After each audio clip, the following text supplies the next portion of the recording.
Alright, so hi guys, I'm back. It's been quite a while since my last video. As some of you would know, I've been traveling with my daughter and my dad. We went to Italy, went to Switzerland, had a wonderful time, and yeah, I'm back. So, well, here's the video.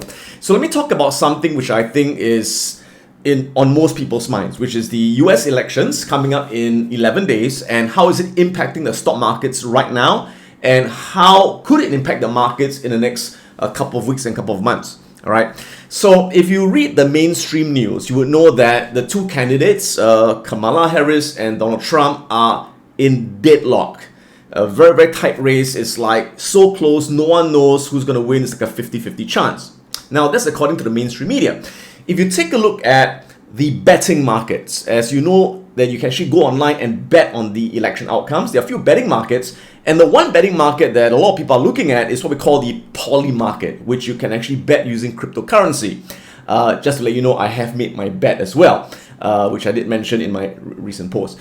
Now, if you look at the poly markets, it looks like Donald Trump, based on people betting, is favored to win the election at 63.9% chance of winning, whereas Kamala is only 35.9%. But bear in mind that this poly market can only be used by non-US citizens. So it's basically foreigners who are betting on the US election market outcome, all right? And what is also interesting is that if you look at the market, now the stock market itself, the crypto market, the stock market seems to be assuming that Trump will win. That's right, the stock markets and crypto markets are pricing in a Donald Trump win. If you take a look at the crypto markets, it has been actually going up quite a bit. As you know, Trump is very pro-crypto, so the fact that the crypto is going up, it's kind of like they're betting that he's going to win. He's going to make crypto great again, okay? Now, at the same time, you may notice something interesting, that in September, the Federal Reserve, they cut short-term interest rates, the Fed funds rate. So even though they cut the short-term rates from 5.5% to 5%, but the long-term interest rates, which is the 10-year Treasury yield, that has been going up. So short-term rates go down, long-term rates, the 10-year Treasury yield has been going up. So why is this happening? Well, there's one theory. So one of the theories is that the market is pricing in that inflation is coming back. So remember, when the market thinks inflation is coming back, what do? They will sell long-term bonds, which is, you can use the TLT ETF to measure it. That's why the TLT has been going down. So when people sell long-term bonds, the bond price goes down, the yield goes up, and that's why you see the yield is going up. So the question is, why is the market pricing in higher inflation? Again, because the market is expecting Trump to win. If you take a look at this article, you can see that Wall Street has already priced in a Trump victory. Look at the European stock market and the inflation market, which is measured by the 10-year Treasury yield, as evidence over here. Okay, the market has already started pricing in a Donald Trump victory. Why? Because investors expect that a second Trump term would mean tariffs on importers. So Trump has already said that he's going to slap a lot of tariffs on Chinese goods, on European goods. And what that does is that will create more inflation in the US market. That's right. So what Trump is intending to do is very inflationary, all right, if he gets elected, right?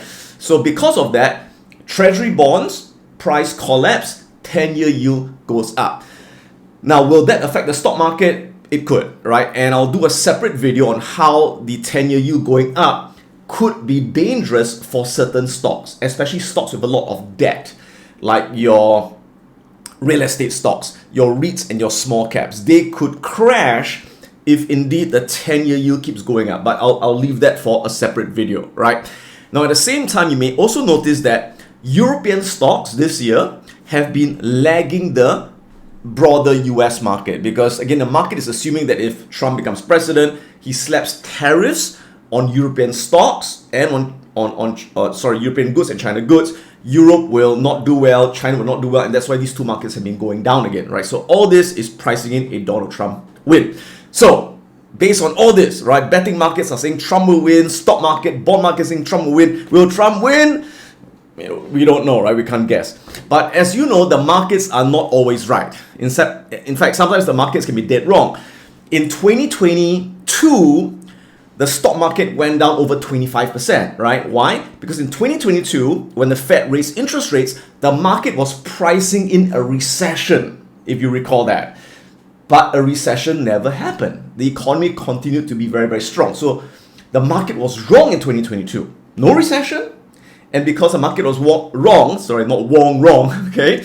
The markets rebounded strongly in 2023 and 2024 to make up for that wrong pricing, okay? Now, as you guys know, I have made a lot of money in my career, sometimes going against the market, right? When everyone thought that 2020, the COVID market is going to keep crashing, I disagreed with the market, right? I went long and I made a lot of money. In 2023, when all the economists were predicting that there's going to be a recession in 2023, I said, no, I don't think so. I bought stock. So I've made a lot of money being a contrarian, going against the majority of the people. And of course, I'm not always right. No one is always right, right? And I would say that in this instance, I'm also in a way not agreeing with the market. Okay, so as you know, I have posted on social media that my guess is I think Kamala Harris will win the election by a landslide. And of course, I could be wrong. No one is infallible, right? But I'm here to share with you my take on why. So there are a couple of reasons why. Okay, so the first reason is this. Now, there are two people that I look up to when it comes to election predictions, right? One is Alan Lichtman, who is a professor who has studied elections for the last 100 years. And the other guy is Michael Moore, who's known to be a very, very liberal person. You may say, why would you listen to a liberal Democrat? Doesn't make sense. Of course, he's biased against Trump. No. The reason I listened to these two people was because in 2016, when everyone thought that Hillary would win. In fact, I have to admit that I thought Hillary would win. So I was dead wrong in 2016, right? Because Hillary was way ahead in the polls compared to Donald Trump. So everyone said Hillary's going to win, right? Now, Alan Lichtman, this guy, was one of the only guys who said, no, Trump's going to win. And people say, are you crazy? How can Trump win? He's way behind in the polls. And Alan Lichtman said, no, Trump's going to win based on his 13 keys to the White House. So he's got this methodical 13 keys that calculates the odds of the incumbent versus the challenger winning, right? So based on his 13 keys, he's now predicting that Kamala Harris, who's so-called the incumbent, will win this election. Okay, so that's Alan Lichtman. The other guy is Michael Moore. Now, Michael Moore is a very liberal guy, very democratic guy, right? But again, in 2016, he was the only Democrat who said, you guys are wrong, Trump's going to win. And he was criticized. They said, you're an idiot. How can Trump win? How can you say he'll win? You're a Democrat. They said, no, Trump's going to win. And Michael Moore takes a very different approach from Alan Lichtman. So Alan Lichtman kind of like analyzes the elections from a macro perspective by looking at all these 13 keys like party mandate, party contest, incumbency, long-term economy, policy. It's a very macro view, right? Whereas Michael Moore, he's more of a bottom-up approach in terms of analysis. So Michael Moore, he is a very grassroots person. He goes all around the country, especially to swing states like Georgia, like Pennsylvania, like Arizona, and he talks to the people on the street. He has a drink with them at a bar. He goes to, he talks to the people on the streets, right? And based on the ground, what he sees on the ground, he makes his prediction. And he's saying that Kamala Harris will win again, all right? So that's one reason why I think Kamala's going to win, but not the main reason. But I think the main reason to me is because, again, looking at the polls, saying it's very tight, looking at the market, saying Trump's going to win. But for me, I have a lot of American friends. A lot of American friends who are all over the US. And I've got a lot of American friends in the swing states. And I've got thousands of students of mine in US swing states. And they've been all messaging me privately. All right. And based on my talking to them and understanding the ground there, I'm pretty sure Kamala's going to win this race, right? And also, an interesting fact, right? So when I was in Italy, I met a lot of tourists, and I happened to talk to 8 Americans. And out of the 8 Americans, 2 of them were from California, which is not a swing state, but the other 6 were from swing states in Pennsylvania and Georgia, right? And they were a mix of Republicans and Democrats. In fact, I would say that most of them were Republicans who I met in Italy, right? And I just asked them, who do you think is going to win? Who are you voting for, right? 8 out of 8 said Kamala Harris, including all the Republicans, okay? So based on my ground feel, I think Kamala's going to win, okay? And again, I could be wrong, you know, I'm not saying I'm going to be right, but I've made a small bet on the poly market. So if I'm right, I'm going to get double what I bet. I won't tell you how much it is, but it's a couple of grand, okay?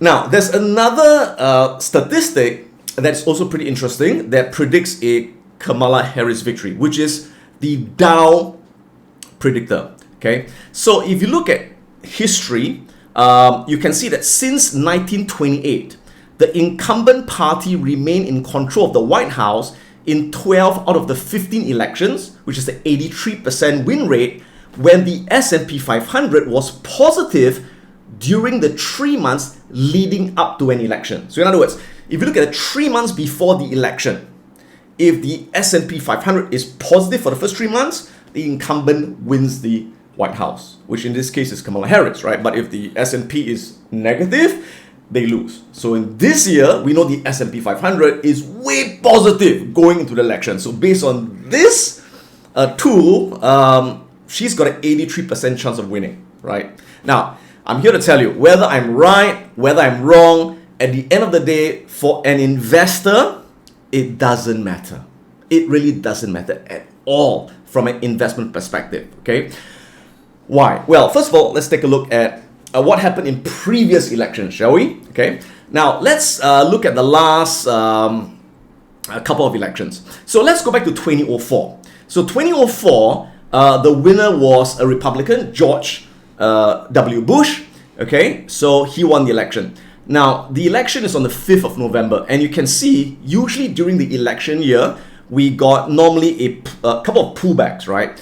And we normally get a pullback in September, right? A pullback in October, and then the market will bottom usually late October to early November. So in this case, it bottomed on the 25th of October, and then the last 2 months, hallelujah, right? Market rallies once the election is more or less settled.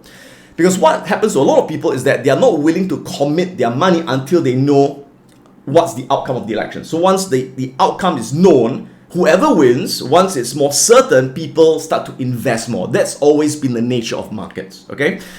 So in this case, Republican wins, market bottoms 25th October, hallelujah, last 2 months. That was 2004. Now, do bear in mind that during this entire year, the market was in a bull market. It was a bull market, right? Okay, next, we look at 4 years later, 2008. Now, this was a bear market caused by the great financial crisis. And the incumbent president was George W. Bush. So in fact, one of the reasons he probably lost, actually he didn't lose, right? Because it was his second term, he couldn't run anymore, It was actually John McCain versus Obama, right? So John McCain was kind of like the incumbent since he was a Republican, right? So one of the reasons he could have lost was because, bear market, right? But anyway, so Obama, who's a Democrat, won in 2008 during the bear market that killed the incumbent. So he was the challenger, right? So markets bottom, again, same thing. In this case, it bottomed on the 20th of November, which was a bit late. Usually it's early November, right? Late October. Bottom late November, and then hallelujah for the last 2 months. Of course, this hallelujah was a bit smaller because it was a bear market, but nonetheless, we did have a hallelujah in the last 2 months. Now, 4 years after that, Obama runs again against, what's that guy? That Mormon guy. I forgot his name. Anyway, okay. But Obama wins again for the second term. And again, bull market, Obama wins. Market bottoms 16 November, and then last 2 months, hallelujah. Okay. So whoever wins, it's hallelujah. And then in 2016, we have got Hillary versus Trump. And the market again sells off in September, sells off in October, and bottoms on the 4th of November, which is early November, and then hallelujah. All right? And then the last election, which was 2020, was Trump, the incumbent, versus Biden, the Democrat, the challenger. So it was actually a bull market, as you can see. It was a bull market, and the market bottomed once Joe Biden won. Well, actually, even before Joe Biden won, the market bottomed. Again, market sold off in September. So notice, always sells off in September, always sells off in October. Market bottoms in late October, in this case, again, a bit early. And then, hallelujah. Do you see a pattern? Do you see a pattern? The pattern is September pulls back, October pulls back. Doesn't matter who wins, last 2 months, hallelujah. Will it happen this year? I don't know, but it's a high probability, right? So again, if you take all the election years going back to 1950, which is 120 years, okay? And if you exclude the 2008 bear market, great financial crisis, you see the blue line over there. If you include the financial crisis, you get this blue dotted line. So whether you include or exclude, again, same pattern. You get a sell-off in September, right? September, you get, sell-off, October, sell-off, and then you get a bottom, either late October, early November, last 2 months, hallelujah, hallelujah. Now, could some years the hallelujah be stronger than other years' hallelujah? Yes. And yeah, in a way, it depends on who wins as well. So here's a bit of a statistic going back the last couple of years. And you can see that, well, first of all, who wins the presidency? That's the White House, right? But then again, remember that you've got elections for Congress as well. So if Democrats win the White House and they control the Congress, then you can see that the 3 months after the election, market goes up 2.2% in 3 months. Positive, right? Now, if Democrats win the White House, but Republicans control the Congress, so it's a divided situation, market does better, 3.85%. Over here, Democrats win the White House, Congress is split, market does pretty well. So the market tends to do better when there's kind of like a gridlock. The White House is controlled by one party and Congress controlled by another party. So gridlock, you can't get new policies through, and the market likes that. The market doesn't like the government to interfere. So the market loves gridlock, okay? Now, if Trump wins, which is Republican president, but Democrats win win Congress divided, doesn't do that well in this scenario. 1.1% gain in the stock market in 3 months.